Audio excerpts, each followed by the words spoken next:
welcome to day 21. So for the mashed potatoes, I typically use red potatoes, but I don't have any right now. And then I also typically use shredded cheese, but this is what I'm using today.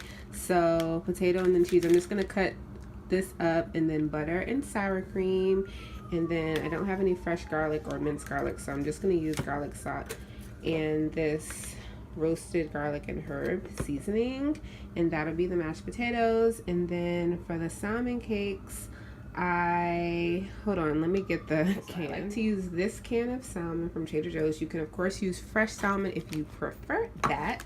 And then I like to use some lemon juice and cut up some green pepper.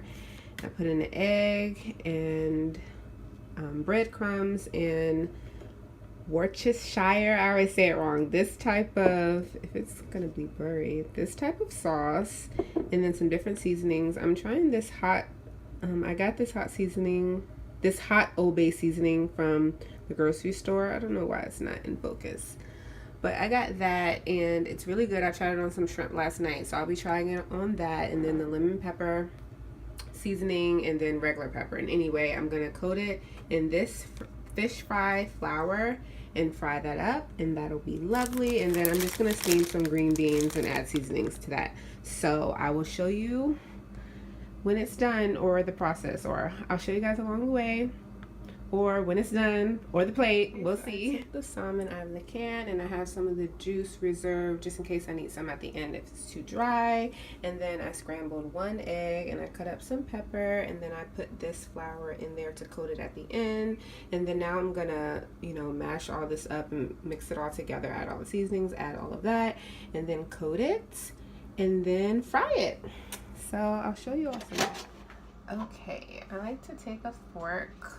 This is the best angle that I could show you all, but I just like to mash it like that to a certain point, and then I just like to use my hands because I feel like I can just get in there deeper with my hands, and it's often quicker. And then when I make the patties, I like to use my hands anyway. It's just easier. And I'm just gonna mash all this up, and then until it gets about there. Then you can do the rest with your hand. And then, okay, I'm gonna add the egg. So you guys can see that a little bit. And then I'm gonna add, hold on, this pepper. Can you guys see? We'll see. Hopefully I don't make a mess trying to show y'all the angle, and y'all really can't even see it for real. But y'all can get the point, get the picture. Make sure you get it all off the knife. And then I'll just be like this, and then just mix it around until it's well mixed, well combined, whatever they say in the little cooking shows. Okay, I'm no professional. Do what you want, and hope it tastes out good.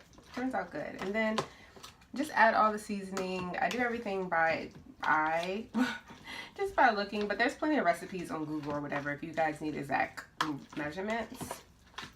And then you'll form them into patties. This is the consistency I like to get. It's just basically kind of mushy. That's the best way I can explain it. I'm sure there are some chefs out there who know the proper term, but this is what I like to do. Okay, now it's time to make the patty. Let's see if I can not make too much of a mess. I mean, it's a messy process, so, well, at least for me, I can't speak to people who are pros at this. I'm just doing it in a circle and dropping valuable pieces of salmon. Even how to talk. Salmon. And then I just do it like that. Flatten it up like that. And then I'll put it in the flour, and I'll show you guys that. And then it's time to fry. Alright, that can makes about 2 patties of that size. And I clearly used too much flour, but I might coat it some more before I pop it in the pan. Oil I like to use, but I'm actually almost out of that, so I'm gonna mix it with this. And then the potatoes are actually done boiling, so I'll show y'all that when I'm ready to get to them.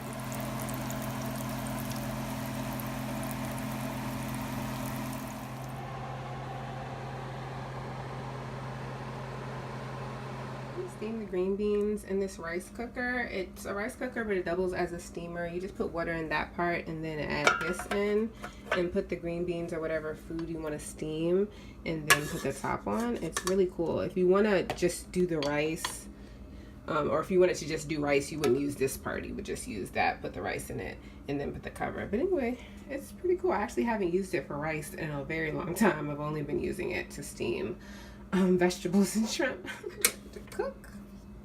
Get the green beans, put the top. Yeah, here are the potatoes. I just added everything because it was too much to try to record and do all of that. But yeah, it's nice and creamy. And I just broke up the slice of cheese since I didn't have shredded cheese, and it melted fine. If you put the cheese right in right after you drain the water while the potatoes are nice and steaming hot, add the cheese, it'll melt down just nice with the butter and everything. So yeah. It's a silent night. It's a holy night. It's a silent night. You got